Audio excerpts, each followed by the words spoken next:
Hello dear students, आज हम आपके लिए लाए हैं एक ऐसा वीडियो जिसमें अक्सर स्टूडेंट्स को थोड़ी सी परेशानी होती है जो पास्ट परफेक्ट टेंस और फ्यूचर परफेक्ट टेंस से संबंधित है। तो past perfect tense and future perfect tense. तो स्टूडेंट्स, पास्ट परफेक्ट और फ्यूचर परफेक्ट के टेंस जो होते हैं उनमें कुछ ऐसे वाक्य भी होते हैं जिनमें दो क्लॉज जुड़े होते हैं, यानी कि जिसमें वाक्य दो भागों में होता है। जैसे गाड़ी आने से पहले हम स्टेशन पहुंच गए थे।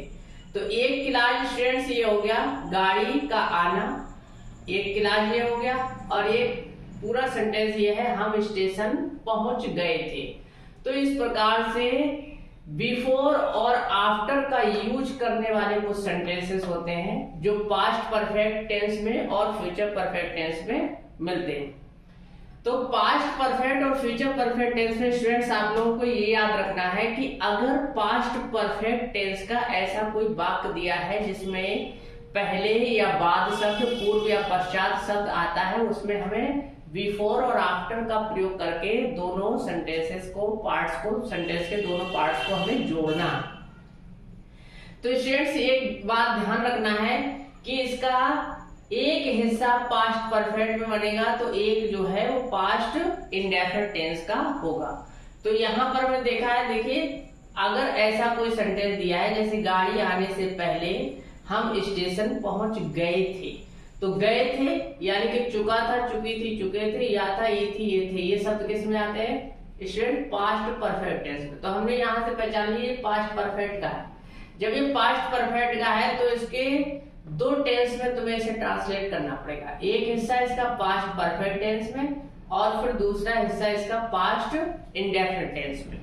स्टूडेंट्स याद रहे कि जो कार्य पहले समाप्त होता है, पहले फिनिश हो गया होता है, उसे हम पास्ट परफेक्ट टेंस में ट्रांसलेट करते हैं, और जो कार्य बाद में समाप्त होता है उसे हम पास्ट इंडेफिनिट में ट्रांसलेट करते हैं। और बिफोर और आफ्टर से दोनों पार्ट्स को हम जोड़ देते हैं।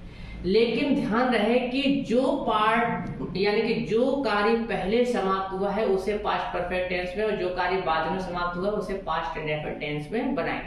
और आसानी रहेगी कि बाद वाला पार्ट पहले ट्रांसलेट करें और उसे बिफोर और आफ्टर से हम जोड़ें। जैसे कि यहाँ सेंटेंस है, देखिए गाड़ी आने से पहले हम स्टेशन पहुंच गए थे। तो हमने पहचान लिया ये पास्ट परफेक्ट टेंस का है, और हमें ये भी माइंड में रखना है अब हमें इसको पास्ट परफेक्ट और पास्ट इंडेफिनिट में ट्रांसलेट करना है। स्टूडेंट्स अब हम इसे ये देख लें कि पहले कार्य कौन सा हुआ, गाड़ी आना और स्टेशन पहुंचना। तो यहाँ पर गाड़ी आने से पहले यानी कि गाड़ी बाद में आई है, हम पहले स्टेशन पहुंच गए, तो ये कार्य पहले हुआ, हम स्टेशन पहुंच गए थे।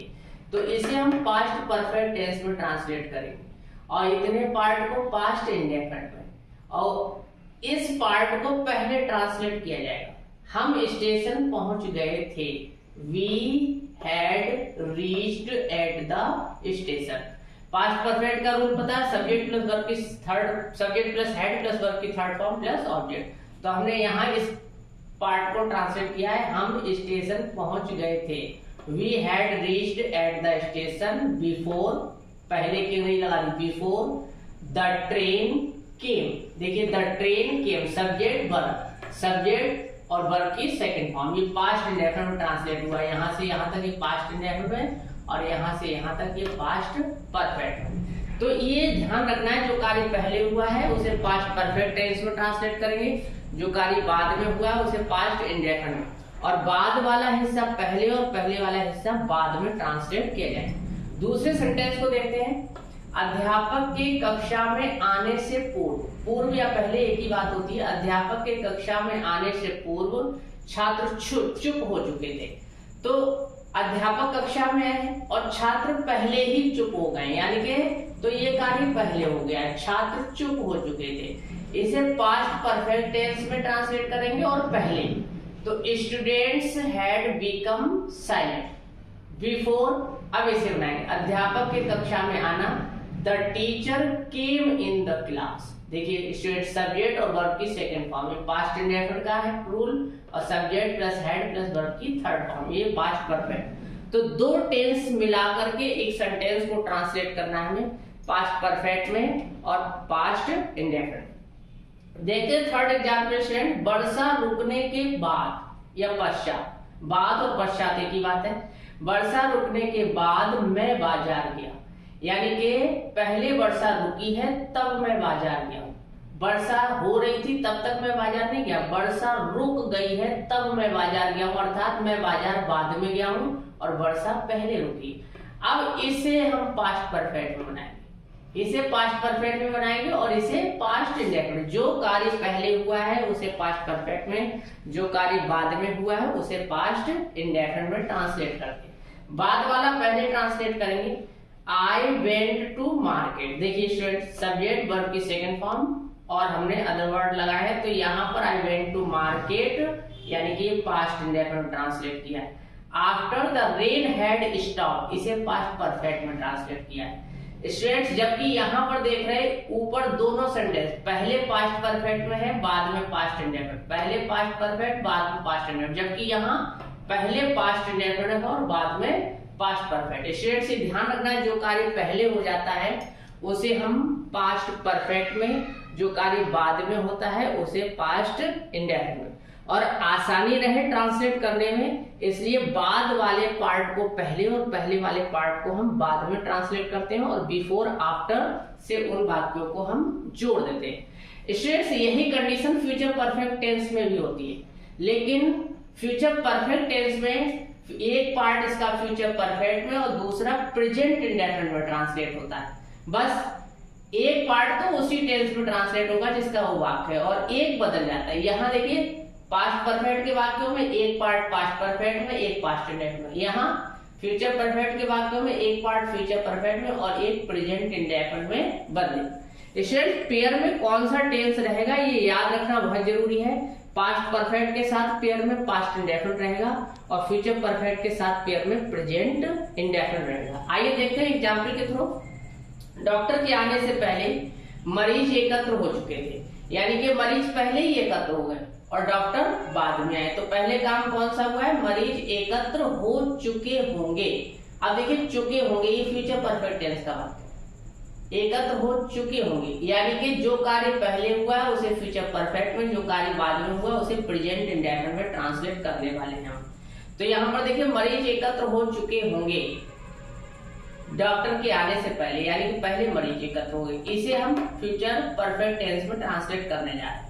और पहले तो लिखा है पेशेंट्स विल हैव गैदर्ड। देखिए फ्यूचर परफेक्ट में विल हैव वर्ब की थर्ड फॉर्म लगती है, तो patients will have gathered before doctor, the doctor comes. देखिए doctor comes subject plus verb की फर्स्ट फॉर्म और सिंगुलर के साथ ऐसे यस जोड़ा है, तो ये present perfect present indefinite tense में ट्रांसलेट किया गया।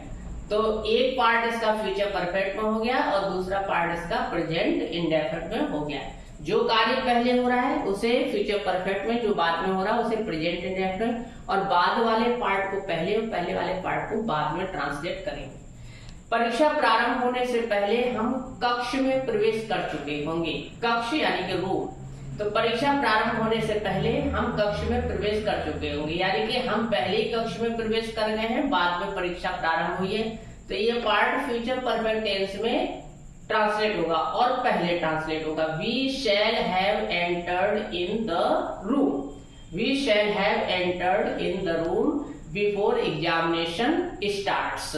तो देखिए स्टूडेंट्स शैल हैव और वर्ब की third form, will have verb की third form, shall have verb की थर्ड फॉर्म, ये फ्यूचर परफेक्ट टेंस में लगता है, तो इसे हमने फ्यूचर परफेक्ट टेंस में और इसे प्रेजेंट इंडेफिनिट में हमने ट्रांसलेट किया है। आइए देखते हैं अगला एग्जांपल, सूर्य उगने के पश्चात या बाद उसने स्नान किया होगा। यहाँ कंडीशन अलग है, रिवर्स कंडीशन। देखिए स्टूडेंट सूर्य उगने के पश्चात उसने स्नान किया होगा, यानी कि सूर्य पहले उग आया है और उसके बाद उसने स्नान किया होगा। तो यहाँ पर पहले ये कार्य हो गया, पहले सूर्य उगा है और बाद में उसने स्नान किया। तो इस पार्ट को ट्रांसलेट तो हम पहले करेंगे, लेकिन फ्यूचर परफेक्ट में नहीं, प्रेजेंट इंडेफिनिट। उसने स्नान किया होगा, ही बाथ्स।